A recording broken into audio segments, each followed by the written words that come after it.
Gua nggak punya modal dan gue malas. Bis apa yang paling cocok buat orang-orang kayak gua? Dan gua ada kabar baik buat lu semua bahwa bisnis yang seperti itu, low effort tapi hasilnya bisa eksponensial, itu ada. Dan semua orang punya kesempatan yang sama di industri tersebut. Tapi gua ada kabar buruk, kagak instan. Tapi gua ada kabar baik lagi. Udah banyak banget studi kasus yang sukses di industri ini. Gak cuma gua doang, jadinya lebih konkret dari bapak-bapak dan ibu-ibu introvert yang tinggal di daerah sampai pengusaha yang pernah kerja sama orang terkaya di Indonesia. Dan untuk gue bisa konklusikan ini adalah cara termalas untuk bisa jadi kaya di dunia maya ini. Jelasnya kalau misalnya kita ngomongin bisnis yang seksi, saat kalian itu bisa dapat cuan hampir sampai 100% dari kalian punya omset. Bikin kalian bingung kan? Ya itu mah dunia fantasi bro. Apakah ada bisnis seperti itu? Pertanyaan yang bagus. Yap.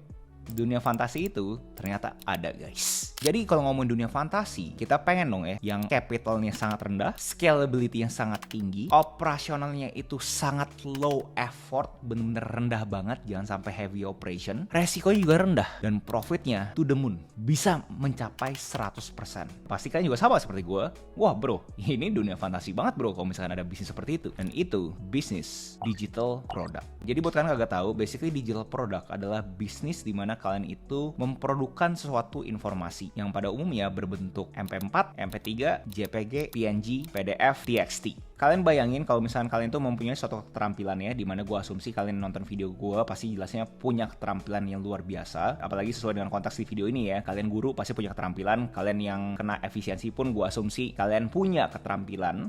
Nah, keterampilan kalian itu bisa diprodukan kan. Nah, saat itu menjadi suatu produk yang bisa kalian produksi sekali dan jual berkali-kali, itu namanya digital product. Jadi sial-sialnya, mentok-mentoknya kalian itu cuma butuh 5 hal ini untuk memulai bisnis di produk digital. Dimana gua argumen sebenarnya 5 ini pun juga kalian butuhkan, terlepas kalian itu di bisnis ini atau kagak. Jadi makanya gue bisa bilang modalnya bisa 0. Nah, ini gue pengen memperkenalkan kalian yang namanya lnk.id. Seperti kalian bisa lihat, benar-benar gila banget perkembangannya dari tahun kemarin sampai tahun sekarang. Bahkan sekarang itu udah jadi top 100 website di Indonesia secara traffic. Kalian itu bisa memakai link kita aja, dan itu semua gratis guys. Kita seharusnya bukan males guys, kita itu pintar. Kalian bayangin kalau misalnya kita ada ketemu suatu bisnis yang effortnya sangat rendah, tapi upside-nya, cuannya itu sangat tinggi. Kalian mau lakuin nggak? Pasti mau dong.